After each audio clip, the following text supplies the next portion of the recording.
ورحمة الله تعالى وبركاته. مرحبا بكم من جديد، وصفة جديدة من وصفات نعمان الشهية. اليوم غادي نحضر لكم قهوة الكابوتشينو اولا رغوة ديال القهوة اللي كنحتاجوها باش نحضروا بها ألذ قهوة كما كتشاهدوا معايا. يعني الشكل ديالها كيفاش كيجي. خليكم معايا نشوفوا المكونات وطريقة التحضير ديال هاد الرغوة اللي غنحضروا بها الكابوتشينو اولا القهوة نوار. وكما كنقول لكم دائما ما تنساوش الاشتراك على القناة والضغط على الجرس باش توصلوا بكل جديد. ويلا خليونا نبداو. بالنسبه للمكونات اللي غنحتاجو باش نحضروا الرغوه ديال القهوه اولا كابوتشينو، كما كتشاهدوا معايا هنا عندي 2 المعالق صغار اولا 2 المعالق ديال القهوه. كما كتشاهدوا تقدروا يعني تستعينوا بالكاس، يعني العبار ديال كاس العنبه.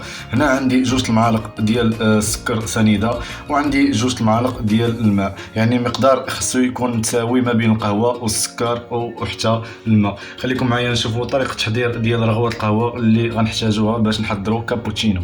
فطريقه التحضير كتبقى سهله. كما كتشاهدوا معايا انا خديت اناء زجاجي كما كتشاهدوا، فغنضيف هنايا القهوه اللي عندي هنا. قهوه خصها تكون يعني سريعه الذوبان باش انكم تحضروا هذا الكابوتشينو. كما قلت لكم هنايا بالنسبه للمقادير فخاصكم ديروا يعني المقادير تكون متساويه. الا درتوا نصف كاس ديال السكر اولا نصف كاس ديال القهوه خاصكم ديروا نصف كاس ديال الماء. الا درتوا كاس خاصكم ديروا كاس من الحاجه، يعني المقدار يكون متساوي باش نتحصلوا على نتيجه ممتازه. صافي هنا كناخذوا واحد الخلاط كهربائي باش غادي نطربوا به هذه القهوه ديالنا ونتحصلوا على هذيك الرغوه اللي غادي نحتاجوها باش نحضروا الكابوتشينو. خليكم معايا حتى الاخير.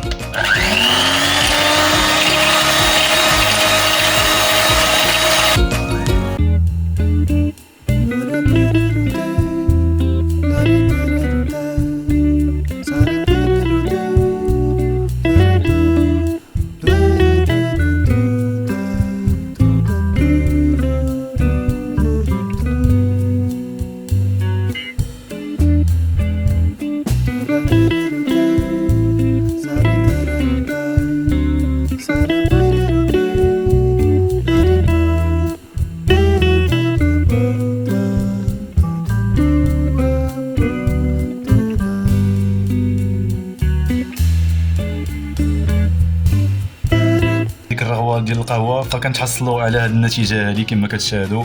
يعني نتيجه رائعه، رغوه ديال القهوه اللي كتجي زوينه بزاف اللي كنحضروا بها قهوه ديال الكابوتشينو اللي احسن من المقاهي كتجي رائعه. كما كتشاهدوا الشكل يعني ناجحه وكتبقى يعني مده طويله وما كتخسر ما حتى شي حاجه.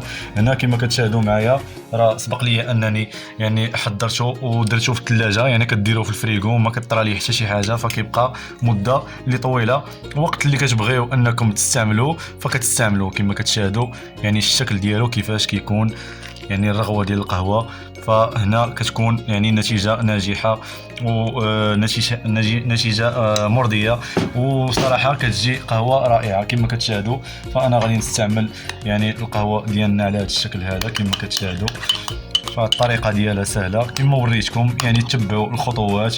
طريقه اللي سهله وما كتحتاج بزاف ديال المكونات وكتحضروا بها ألذ قهوه يعني الفطور او لا يعني الكسكروت، يعني كتجي زوينه بزاف. فكما كتشاهدوا نتمنى انكم يعني تجربوا هاد الطريقه اللي وريتكم.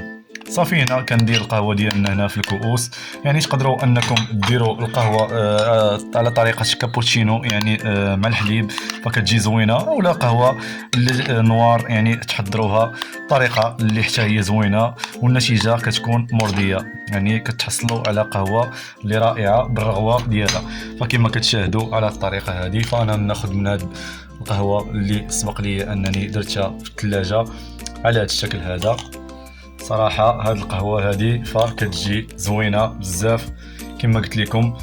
نتمنى انكم تجربوها، وكما وريتكم يعني الكميه كما كانتش كثيره بزاف وحضرنا منها يعني بزاف ديال القهوه. فانا كما غادي نوريكم يعني غادي نحضر قهوه نوار على هذا الشكل هذا. فغنضيف فقط الماء بهذه الطريقه هذه. نحضروا يعني القهوه نوار اولا قهوه كحله كما كتشاهدوا على الطريقه هذه. كما كتشاهدوا الرغوه ديال القهوه فكتجي زوينه بزاف، الشكل ديالها رائع، يعني المذاق ديالو فغادي يعجبكم. كما كتشاهدوا يعني قهوه رائعه، خاصكم ضروري انكم تجربوها على هذا الشكل هذا. وبالنسبه للسكر يعني كما كتعرفوا حنا ما درناش بزاف ديال السكر، فكيبقى يعني حسب الرغبه الاضافه ديال السكر كما بغيتو. صافي هنايا غادي ندير القهوه يعني كابوتشينو ديال الحليب على هذا الشكل هذا كما كتشاهدوا. فانا سبق لي انني درت الحليب سخنته على هذا الشكل. صافي غنديرو مع هاد القهوه هذه، وكما قلت لكم السكر فدائما حسب يعني الذوق وحسب الرغبه يعني ديالكم. كما كتشاهدوا القهوه ديالنا يعني الرغوه ديالها كيفاش كتجي رائعه. يعني ما تقدروش انكم ديروها الطريقه العاديه انكم ديروا قهوه ديريكت يعني مع الحليب او شي حاجه، ما غتعطيكمش هذه النتيجه. فالنتيجه كما وريتكم الطريقه اللي غتحضروا بها فغتجي رائعه. كما كتشاهدوا هذه القهوه هذه كابوتشينو طريقه اللي رائعه وزوينه بزاف. نتمنى انكم تجربوا هذه الطريقه، وما تنساوش كما كنقول لكم الاشتراك على القناه، تضغطوا على الجرس باش توصلوا بكل جديد، وبكم كنزيدوا قدام. وتهلاو في راسكم.